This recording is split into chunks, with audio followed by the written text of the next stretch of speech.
Say Something, a video podcast so you can listen and watch. It's like sports talk or news talk, but it's life talk to help us walk the road together. I'm Kay, and thanks for joining me and a few of my friends as we contemplate societal issues and ideas, searching for truth so that together we can say something encouraging to folks walking alongside.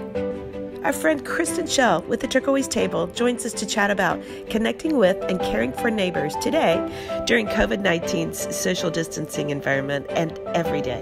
This is the first time in any of our lifetimes, that the whole world, the entire world is in the same situation.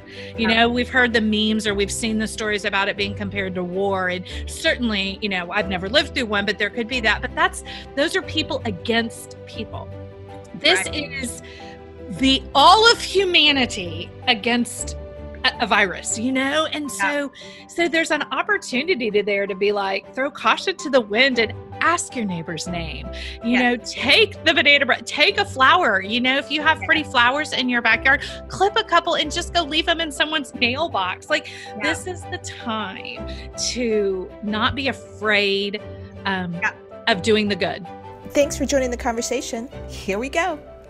All right, so I'm looking at this. The weird thing about doing a Zoom or anything is that you get to see yourself, and I look like I'm still asleep, and maybe I am. I know. And this is such a good look, It's lovely. It's the Princess Leia. I'm not a fashion blogger. If I was, it would be a totally different vibe. It would be. I think it's fashion. I think it's high fashion. For Corona, it is total fashion. It really is. Definitely we're fashion. I am outside briefly because it's loud in my house. So yeah, it may get loud in here too. This is actually my podcast recording studio. And so I have a mic and I have a headphones. I don't just look like this. But this is the quietest room in my house. But with 4 littles and a husband and a dog, it might be loud. We don't know. Okay. So everybody, this is my friend, Kristin Schell. Kristin Schell is an author and speaker and blogger on the subjects of food, faith, and hospitality. Passionate about community, she founded the Turquoise Table and Front Yard People movement, where she offers encouragement and practical insight on how to open our lives and homes to others. She lives in Austin, Texas with her husband Tony and their 4 children. Find Kristin at theturquoisetable.com or Kristin K. Schell on Twitter and Instagram. She's in Boston. I'm in Dallas. We're social distancing and definitely been sheltering in place, and you got to appreciate all the officials that know more than we do. So right, absolutely. It really is. Okay, so when I was in London visiting our daughter, who is now home because everybody is home, yes, I was walking out of Shelly's house, and there's her beautiful turquoise door, which of course I commented on because Shelly is such a great photographer, and I know she loves doors, and so I commented on her door, and she's like, well, of course, this is Kristin's turquoise, and I think, of course it is, because it's such a warm spot on Shelly Street that has this inviting door that says, come in. And so this is Kristin, and she loves turquoise, and she started a movement a few years ago called the Turquoise Table, where she put a picnic table in her front yard, painted it turquoise as an invitation to come anytime you wanted to.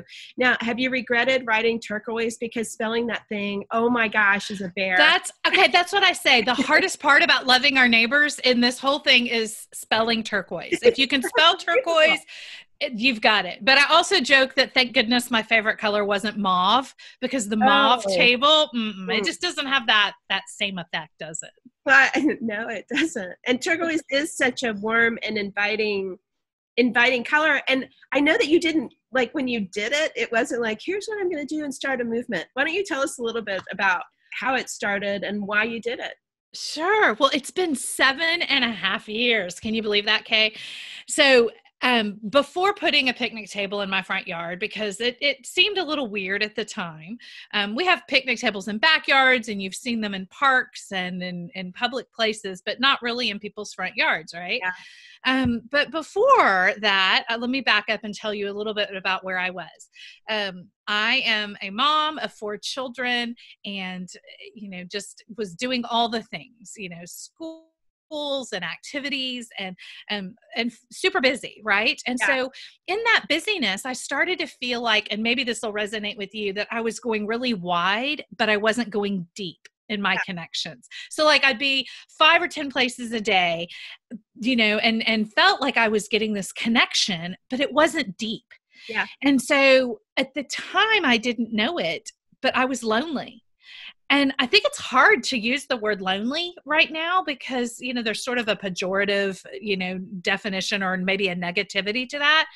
But I was lonely, and I looked up the definition of lonely, and what lonely means is a lack of meaningful connection. Wow. So I had all these like connections. I mean, tons of friends. Like I would say, like, I don't have time to see my friends or, but the problem is that we weren't going deep. We were just sort of skimming the surface. Like, I'm fine, I'm good, we'll see you later. Yeah. So that was going on. And then I noticed that the place that we called home, our neighborhood, I knew about every third or fourth person, every third or fourth house. Yeah. But I didn't know the people who were surrounding me. And I kind of thought back about like my childhood and what it was like. And I could run, back and forth to friends' houses, and we were outdoors all the time. And we knew it was time to come home for dinner when our tummies rumbled or mom called out to us. Yeah. But my kids were not experiencing this. And I felt like it was almost like a punishment. Go outside, kids, go outside, rather than where they wanted to be. And so all this was kind of going on, my own lack of like deep connection and then wanting to really put down roots where we were living. And so I ordered a table for a party. I needed an extra picnic table. So I ordered it. And when it came, I thought, oh my goodness, what if we put this table in our front yard instead of our backyard? And what if I just invited people like my neighbors and friends, and it wouldn't become a thing, like not full blown hospitality, but what if it was just a place where people could just stop by and hang out? And so it was a big hypothesis, a big fat what if, and guess what? It worked. I mean, it really did. I'm longing for connection. And I love that you said lonely. Okay. So you've outed it. And so it's out. I painted it turquoise because it's my favorite color. I start inviting friends over, and it was just this immediate place where people could come as they were. We weren't worried about, entertaining and making a meal or having to clean the house, because nobody's inside. They're outside at the table. So you can have all the laundry on the couch and the dishes in the sink. And it took away a lot of the excuses. Meaning I'll wait till if I only had a bigger house, or if I only had more time, or if I only had more money. And so it took away all of those sort of surface level excuses, and people just started hanging out. I mean, we would do morning coffees or evening happy hours, and it just became this really welcome place for connection. Yeah. Because people really are longing for connection. And I know even you saying that right now, I think one of the biggest things about what's going on is, this forced shut-in, which of course we have to do. I mean, it's right. It's just part of it. But how do you do it? And how are you, even in what you've learned through connection and caring for the people that are around you, how are you doing it now in the shutdown? Because people still have those feelings, and maybe even more now that you're sort of stuck in your house. And it's sort of like, what have you seen in the last couple of weeks that could be helpful tips to be able to combat the loneliness? Well, first of all, I want to just say to anybody watching, don't feel like you have to be the hero right now. I am an extrovert's extrovert, and I love connection. And I have found there have been at least 2 days in the last 2 weeks where I've been numb. I couldn't, I just had to allow myself time to just not do anything. Like I find it right now, it's hard even to read a book. Think about all the books that are on our stacks that we want to read. Yeah. And so just be gentle, first of all. So I'll give some ideas and some tips. But this is not a time to be superhero and to be worried about doing. And I think that's just, I just want to preface anything that we come up with that. I always like to say that part of the ministry of the Turquoise Table is just being present. Mm-hmm. And that seems so counterintuitive in our busy, busy world, because we want to check off lists. We want to do, we want to be the people to make the difference. And that's good. But really the crux of all of this is just being present. And so what does that look like? Well, I'll tell you this week what we've done. First of all, a picnic table, if you get a normal one, like from Lowe's or Home Depot, is exactly 6 feet. And so you can put two people, one on kind of cattywampus sides. And so I've put Clorox wipes out on mine, and they haven't been stolen yet. So they're still there. So that's great. And so we have had some social distancing coffee hours and happy hours because people have wanted to join in our front yard happy hours. We've suggested that everybody bring their own lawn chair. And so if you bring your own lawn chair and just kind of place yourselves, 6-8 feet apart, right now, that's a really healthy and good way just to have connection. Yeah. There are some really fun things that we have done as a neighborhood. Now, remember, I've had the table in our neighborhood now for 7.5 years. So some of these things we've built upon, and so it just feels like the DNA of our neighborhood. But every year we go Christmas caroling. And so we have our list in place, and we have our traditions, and we kind of know what we're doing. But we are going caroling on Wednesday night. Now, we're not going to sing this Wednesday. So there are a couple of things. We might sing Christmas carols, but we're picking like favorites, like sing-along songs, lots of John Denver, some Neil Diamond. And so did you see Neil Diamond today? Yes. Sweet Caroline, and was Sweet Caroline and washing her hands. Don't touch me and I won't touch you. Yes. So, there's all these classics that everybody loves. And so we're going to go Wednesday night, and we have a very multi-generational neighborhood. And so some of the younger folks are going to go to, and we'll stay out on the sidewalk or whatnot, but just sing and serenade the neighborhood. We're going to have to, it'll be a little later, this year. We'll probably go out around 6 or 7 instead of early. Yeah. But anyway, it works. And so we're going to try that. So go caroling. I mean, how much fun. And just keep a distance, knock on a few people's doors, and that'll bring lots of great cheer. I have everybody's texts now, because we've been at this for a while. And so I have a group chat or a group text with several of my, the elderly women in our group, and most of them are widows now. And so we were already used to texting each other.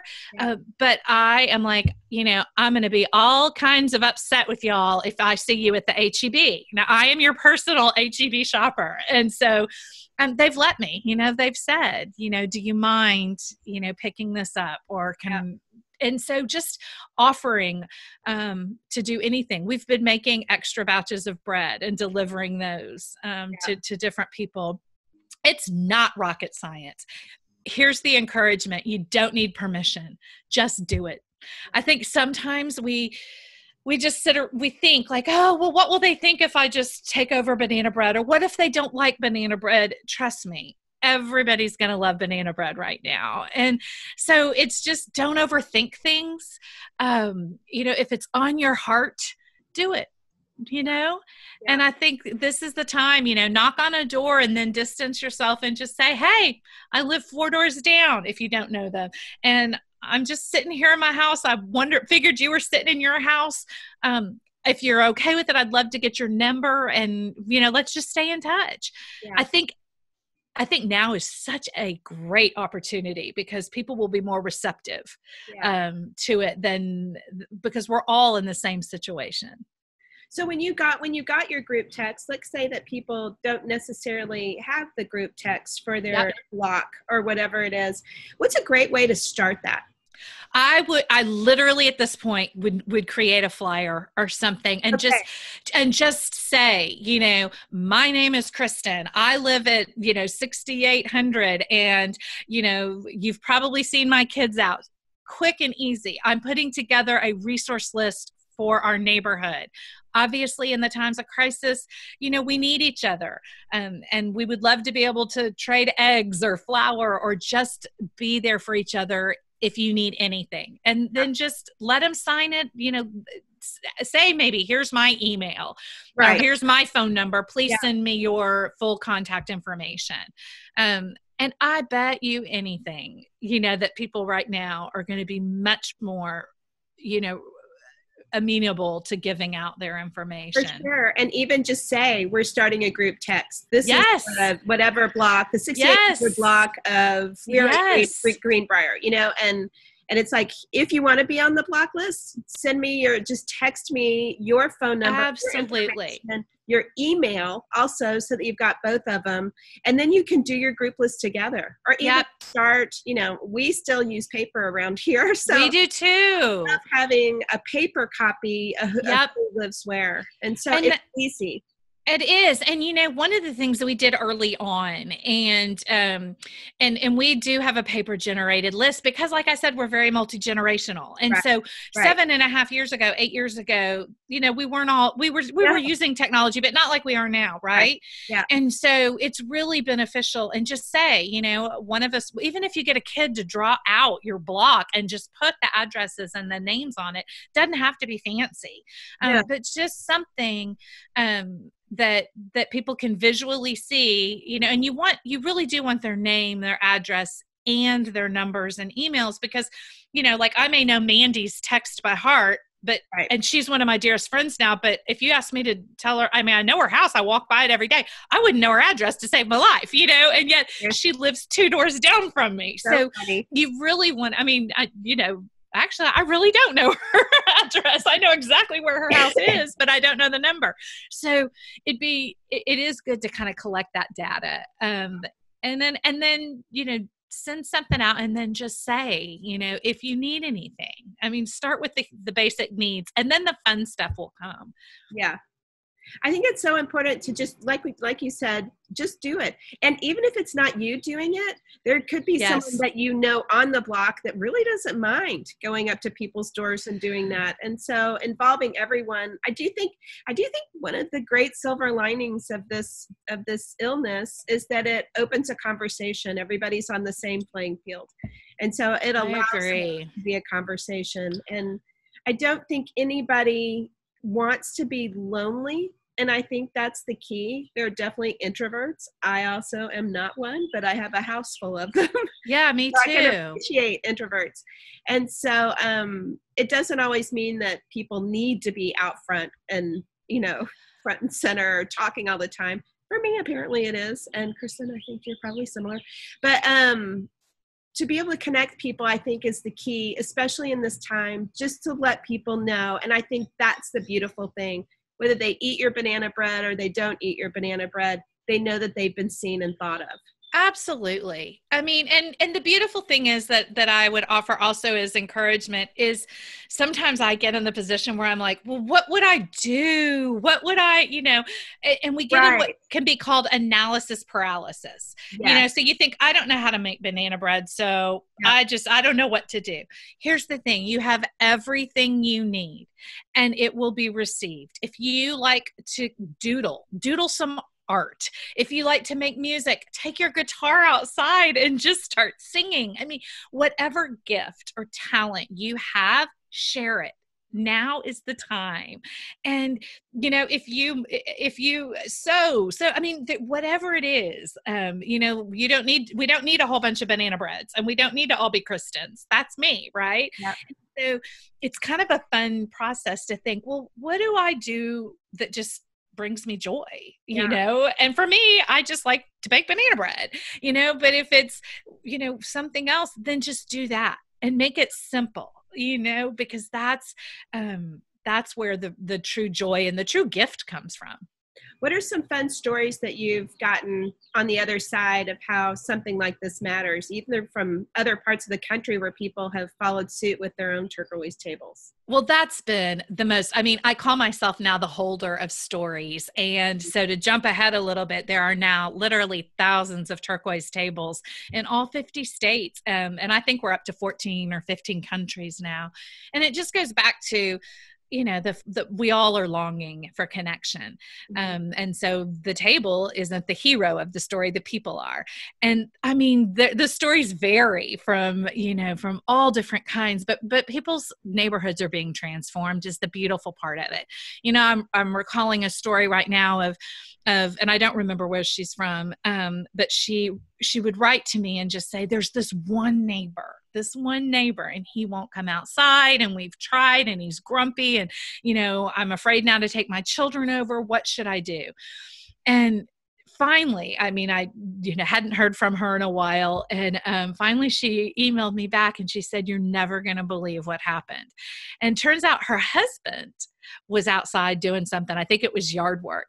And the quote unquote grumpy old man was outside picking up his paper or doing something. And man to man, they ended up talking for like an hour. And it turns out, he was a widow and a veteran and just was lonely and sad. And her husband was able to reach him in a way that she wasn't. And so, which makes sense. But she said, my husband would have never thought about that had it not been for us actively at the table trying to reach our neighbors, So there's poignant stories like that. And then there's just fun stories of people that are just whimsically coming out. People have, PJ parties with their younger kids after they bathe them and let them, kind of run around, wear off the wiggles before bedtime.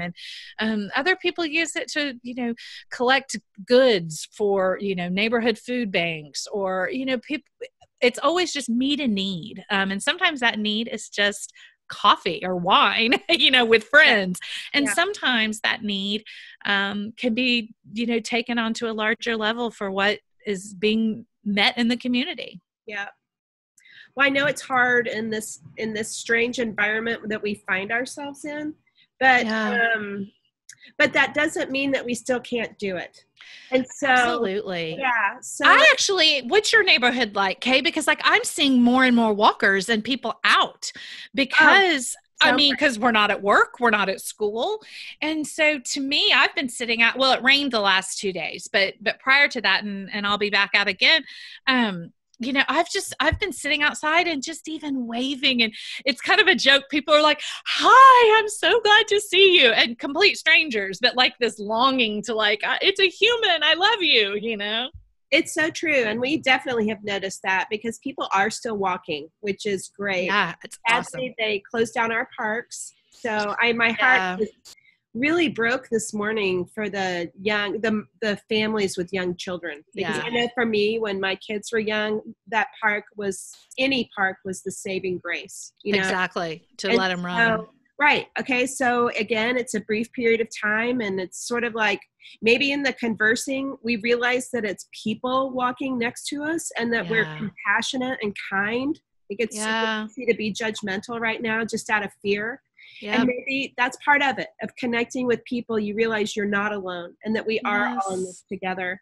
And which I'm a huge fan of walking the road together, which is actually how Kristin and I met. Yes. It's just from doing stuff together. And because it's never, I don't know, it just brings into the fold the humanity of it all. And people are just doing their best. And so I'm with you. I've loved getting to see people out. And even today, like this morning, I was out walking with one of my daughters, and a neighbor walked by who walks by often with her dog, and we always talk, but truth be told, we did not know each other's names. Yep. And I just was sort of like, I'm biting the bullet. We've chatted for so many times. And I was like, what is your name? So anyway, and now. And that's, and I mean, it's almost like in a way, because things are so uncertain and not normal, that you can get away with that. Do you know what I mean? That's exactly what I thought. I was like, of all the times, I mean, I am so not afraid to ask your name right now, because really, what do we have to lose? And so I sense that with my neighbors. And so we can use this time, it's either a gift or a burden, and it's going to be both. Don't get me wrong. I'm not going to be total Pollyanna on this, but what if, what if? Don't lose sight of the gifts. Exactly. Yeah. And so, it was interesting. I was explaining to our children the other night too, that this is the first time in any of our lifetimes, that the whole world, the entire world is in the same situation. We've heard the memes or we've seen the stories about it being compared to war. And certainly, I've never lived through one, but there could be that. But those are people against people. This is the all of humanity against a virus, and so there's an opportunity there to be like, throw caution to the wind and ask your neighbor's name, take the banana bread, take a flower, if you have pretty flowers in your backyard, clip a couple and just go leave them in someone's mailbox. Like this is the time to not be afraid of doing the good. I totally agree. And so I thank you for doing it throughout the day and being a little bit of an expert on the other side, but being able to weigh in this strange environment. Okay. I have one question for you. Yeah. And it's really not very nice to throw this on you, but here you go. I love to ask our guests that chat with us. Are you ready? Yep. In your world and what you've lived in your life, what do you feel like are the tips to a joy-filled life? Okay, for me, it always has. I mean, when I am rooted in scripture, whether it's a devotional or whether it's a morning Bible study, that is like what starts my joy tank. Okay. Does that make sense? So I've got to have the word somehow in there. For me, also family dinners, and that's just sort of our DNA in our culture. And we have Sunday suppers. And so of course we'll go like a Sunday, maybe we'll skip it or people will be out of town. But if we go more than 2 or 3 without our family gathering, so I'd say scripture, and then our Sunday suppers, and then music is huge for me. And I mean, it runs the gamut from Broadway shows to rap to whatever. But as long as I have some kind of music going on in my life, like that lights my fire. And then connection. I am a socially driven person. And so whether it is Zoom with you, I mean, this will fill my cup. Yeah. Or today, this morning, my mom hasn't gotten out in 2 weeks. And so I kidnapped her and took her for a drive, and we stopped by a friend's house and she stayed on the sidewalk and we were in the car, and just that connection of just that interaction. I mean, mom giggled and we died laughing like the whole way home. And it was just that simple connection of a drive-by and, hey, we're just going to stop and say hello. So those are kind of what fills my joy tank. When I know you love cooking and you love food. And so I highly recommend, first of all, thank you, Kristin. You're so welcome. Today. And you guys for sure check out her website, not only her book, The Turquoise Table, but also what she's got just even on cooking and on her podcast. She is a connector. She loves people and she's very, very generous in her sharing of all she's got. So just want to thank you. And you guys today, go out and say something kind and encouraging to somebody else. We have loved this Zoom thing. I'm just saying, we are not spring chickens. So it took us a minute to get on, but it's so fun. And quite frankly, I would never have I'm not sure I would have engaged with this medium, honestly, if it wasn't because of this. And I'm so grateful for it because it is legit connection, even though we aren't shaking hands. Yeah. So what a great tool to use in this social distancing environment. And what's the thing we're doing here? I can't believe what is wrong with me. You're shelter in place. I'm in this sheltering in place. It took me about 4 days to remember it. Oh my gosh. Because it's a totally new, I had to write it down. It's on a sticky pad. So never heard of it, but we've been doing it anyway. So anyway. And so we hope today that maybe this has been an encouragement to you. Go encourage somebody else. And until next time, thanks so much for joining us. Mwah, mwah, air kisses. Our very special thanks to Kristin Schell. Connect with Kristin at theturquoisetable.com or at Kristin K. Schell on Instagram and Twitter. And be sure to check out Kristin's book, The Turquoise Table, Finding Community and Connection in Your Own Front Yard. And a very special thanks to you. Want to stay connected? Visit SaySomethingShow.com and sign up to our mailing list. Or check us out on YouTube, follow us on Instagram, like us on Facebook, listen on Apple Podcasts, or check out our channel on Truly Media. See you next time on Say Something.